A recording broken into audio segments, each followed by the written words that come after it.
കർത്താവിൻ്റെ അതിവിശുദ്ധ നാമം വാഴ്ത്തപ്പെടുമാറാകട്ടെ.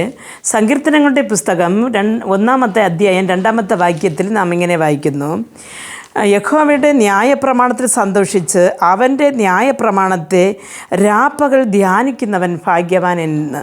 അപ്പോൾ ഇവിടെ ഒരു ഭാഗ്യവാനെയാണ് ദൈവം പറഞ്ഞിരിക്കുന്നത്, ധ്യാനിക്കുന്നവൻ.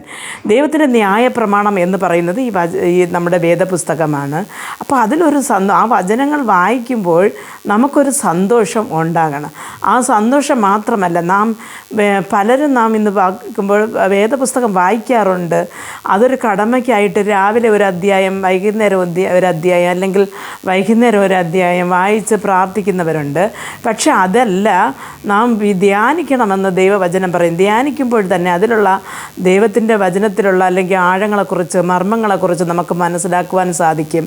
ദൈവം നമ്മോട് എന്ത് പറയുന്നു എന്ന് മനസ്സിലാക്കുവാൻ സാധിക്കും. അതുകൊണ്ട് ദൈവവേദങ്ങളെ ഇതിൽ ഭാഗ്യവാൻ എന്ന് പറയുന്നത് ന്യായപ്രമാണത്തിൽ ധ്യാനിക്കുന്ന മനുഷ്യനാണ്.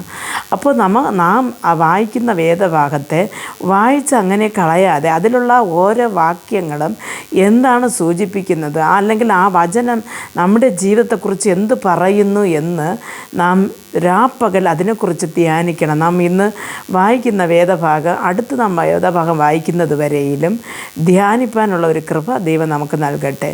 പ്രാർത്ഥിക്കുക. ഞങ്ങളെ അതിവാത്സല്യമായി സ്നേഹിച്ച് വഴി നടത്തുന്ന ഞങ്ങളുടെ സ്വർഗ്ഗസ്ഥ പിതാവേ, ഈ ലോകത്തിൽ ഞങ്ങൾ ജീവിക്കുമ്പോൾ കർത്താവേ, നിൻ്റെ ന്യായപ്രമാണമായ ദൈവമേ, ഇപ്പം ഞങ്ങളുടെ കരങ്ങളിൽ നീ തന്നിരിക്കുന്ന ദൈവവചനത്തെ ഞങ്ങൾ സന്തോഷമുള്ളവരായും അത് നാം വായിച്ച് രാപ്പകൽ ധ്യാനിക്കുന്നവരായുമുള്ള കൃപ തരണമെന്ന് പ്രാർത്ഥിക്കുന്നു. അപ്പം ഞങ്ങൾ വെറുതെ വായിച്ച് വിടുന്നവരായിട്ടല്ല, ഞങ്ങളോട് അങ്ങയ്ക്ക് പറയാനുള്ള ദൈവമേ മാറ്റമില്ലാത്ത സത്യങ്ങളെക്കുറിച്ച് ഞങ്ങൾ മനസ്സിലാക്കുവാനുള്ള ഒരു കൃപ ഞങ്ങൾക്ക് നൽകി തരണമേ എന്ന് പ്രാർത്ഥിക്കുന്നു. നിൻ്റെ വചനത്തെ സന്തോഷിച്ചും ധ്യാനിച്ചും മാനിച്ചും ജീവിച്ച് മുന്നേറി നിൻ്റെ രാജ്യത്തിൽ വരുന്നത് വരെയും നിൻ്റെ വലതുകരം പിടിച്ച് നീ ഞങ്ങളെ നടത്തണമേ എന്ന് പ്രാർത്ഥിക്കുന്നു. യേശു ക്രിസ്തുവിൻ്റെ നാമത്തിൽ പ്രാർത്ഥിക്കുമ്പോൾ പ്രാർത്ഥന കൃപയോട് കേട്ട് മറുപടി നൽകി തരണം നല്ല പിതാവേ. ആമേൻ.